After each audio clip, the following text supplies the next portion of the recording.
Hello student, आज हम लोग इंडियन रिवर सिस्टम के बारे में सीखेंगे जो पीसीएस के एग्जाम के लिए, यूपीएससी के एग्जाम के लिए बहुत इंपॉर्टेंट है। और यहाँ पर हम क्रोनोलॉजी के बारे में डिस्कस करेंगे कि किस तरह से हम Indus river system, Ganga river system और Brahmaputra river system from west to east arrange कर सकते। तो चलिए स्टार्ट करते हैं। देखिए, ये है हमारे इंडस रिवर। यहाँ पर इंडस रिवर कहाँ से निकलती है, कैसे निकलती है, इसके बारे में नहीं, अभी हम जस्ट ये देख रहे हैं कि किस तरह से west to east chronological order में अरेंज कर सकते हैं। ये इंडस है और आप जानते हैं इंडस की tributary, major tributary Jhelum, Chenab, Ravi, Beas और सतलज होती है। तो सबसे पहले आप झेलम पर फोकस करिए। झेलम को देखिए, हमारी झेलम रिवर। थोड़ा सा हम और ईस्ट में जाएंगे, चेनाब रिवर, और थोड़ा सा हम ईस्ट में जाएंगे रावी रिवर, और थोड़ा सा हम ईस्ट में जाएंगे ब्यास रिवर। और ब्यास रिवर केवल पंजाब तक जाती है, हरिके रीजन। और हम फिर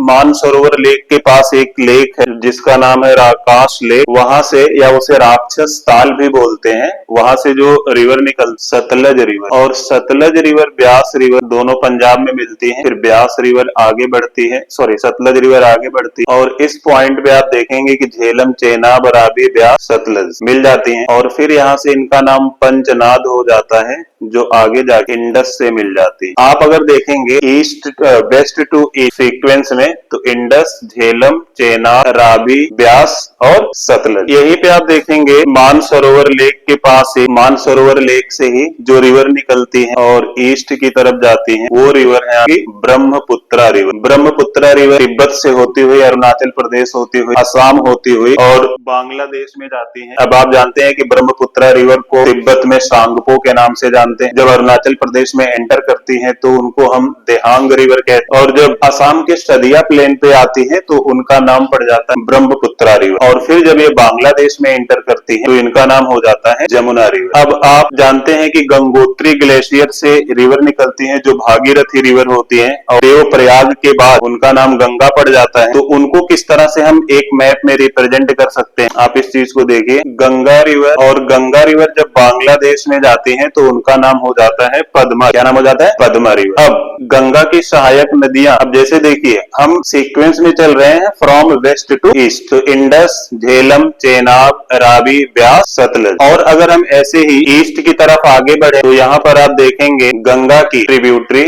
जो यमुना है, यमुना रिवर, और फिर गंगा की ट्रिब्यूटरी। अब ईस्ट की तरफ हम जाते जा रहे हैं, ईस्ट की तरफ हम जाते, तो इनकी ट्रिब्यूटरी रामगंगा, रामगंगा के बाद आप देखेंगे गोमती, गोमती के बाद घाघरा, घाघरा के बाद गंडक, गंडक के बाद बूढ़ी गंडक, बूढ़ी गंडक से आप आगे आएंगे कोसी, कोसी से आप आगे आएंगे बांग्लादेश में जाके रिवर मिलती है महानंदा। तो आप देखिए इंडस और गंगा, अगर हमें, आप चाहे यूपीएससी का पेपर दे रहे हो, चाहे किसी भी स्टेट एग्जाम का पेपर दे रहे हो, तो एक वेस्ट टू ईस्ट क्रोनोलॉजी पूछी जाती है। आप देखें, अगर हम वेस्ट टू ईस्ट अरेंज करें तो इंडस, झेलम, चेनाब, रावी, ब्यास, सतलज, यमुना, गंगा, रामगंगा, गोमती, घाघरा, गंडक, बूढ़ी गंडक, कोसी और महानंदा। अब इसको हम आगे बढ़ाएं तो अगर हम ब्रह्मपुत्रा की ट्रिब्यूटरी को देखें, और इसी सीक्वेंस में हम अगर वेस्ट टू ईस्ट में ब्रह्मपुत्रा नदी की ट्रिब्यूटरी देख, उनकी सहायक नदी देखते हैं, तो आप देखेंगे महानंदा, इधर ब्रह्मपुत्रा की सहायक तीस्ता, तीस्ता के बाद रैदाक, रैदाक, आफ्टर रैदाक तीस्ता, रैदाक, संकोश, मानस, कामेंग, सुबनसिरी, देवांग, और फिर लोहित। और कौन सी रिवर? लोहित रिवर। तो आप देखिए, अगर हम वेस्ट टू ईस्ट जाए, वेस्ट टू ईस्ट, और इन रिवर को वेस्ट टू ईस्ट एक क्रोनोलॉजिकल ऑर्डर में देखो, तो इंडस, झेलम, चेनाब, रावी, ब्यास, सतलज से आप आगे ईस्ट की तरफ जाएंगे तो यमुना, और ये हमारी रिवर गंगा है। यमुना से आगे बढ़ेंगे तो गंगा, रामगंगा, गोमती, घाघरा, गंडक, बूढ़ी गंडक, कोसी, महानंदा। और हम ईस्ट की तरफ आगे जाएं, तीस्ता, रैदाक, संकोश, मानस, कामेंग, सुबनसिरी, दिबांग और लोहित। और ये हमारी रिवर है ब्रह्मपुत्रा, ब्रह्मपुत्र रिवर। तो इस तरह से आप देखेंगे कि आप इन रिवर्स को किस तरह से वेस्ट टू ईस्ट अरेंज कर सकते हैं, जो आज जो एग्जाम के लिए क्या होते हैं, महत्वपूर्ण होते हैं। और ऐसी छोटी छोटी चीजें लेकर हम आते रहेंगे आपके